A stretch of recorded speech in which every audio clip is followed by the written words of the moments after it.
আসসালামু আলাইকুম রহমতুল্লাহ। বন্ধুরা সবাই কেমন আছেন? আলহামদুলিল্লাহ আমিও ভালো আছি।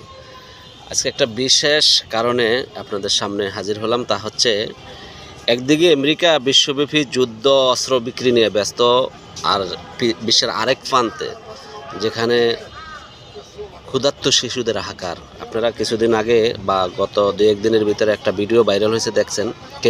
কেনিয়ার প্রত্যন্ত অঞ্চলে দুধের শিশুরা খাবারের জন্য বৃষ্টিতে ভিজে লাইনে দাঁড়িয়েছিল, যা বিশ্ব মোড়লদের চোখ আমার মনে এড়িয়ে গেছে। বিশ্ব মোড়লরা তা দেখতে পায় না, কিন্তু তাদের অস্ত্র বাণিজ্য, তাদের যুদ্ধ ঠিকই চলতেছে। কিন্তু বিশ্বের বিভিন্ন প্রান্তে এখনও খাদ্যের জন্য নারী ও শিশুরা হাহাকার করছে, খাদ্যের জন্য, বাসস্থানের জন্য না খেয়ে মারা যাচ্ছে, যেটা অনেকের সাথে আমিও অনেক ব্যথিত এবং হতাশায় ভুগছি।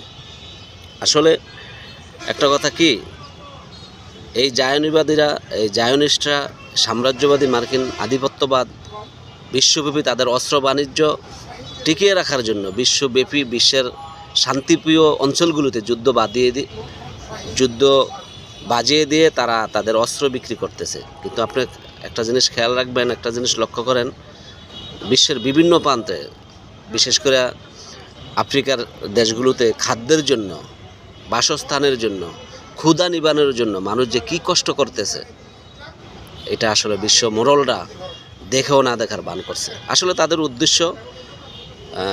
তাদের উদ্দেশ্য কিন্তু মানুষের ক্ষুধা নিবারণ নয়, তাদের উদ্দেশ্য যুদ্ধ লাগিয়ে দিয়ে তাদের অস্ত্রগুলো বিক্রি করা। আপনাকে বলবে যুদ্ধ করেন, কিন্তু উনি আপনাদেরকে আবার বলবে আমার থেকে অস্ত্র কিনো, যাতে ওর সাথে তুমি লাগতে পারো।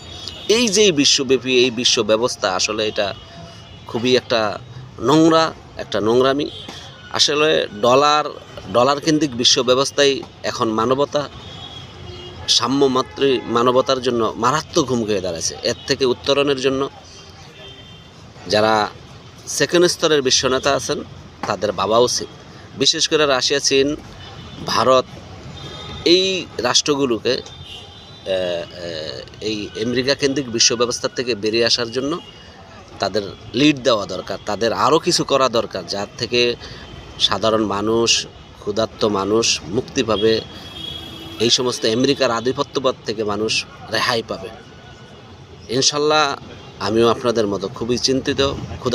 ক্ষুধামুক্ত বিশ্ব গড়া যেই আমাদের লক্ষ্য, এর থেকে ইনশাল্লাহ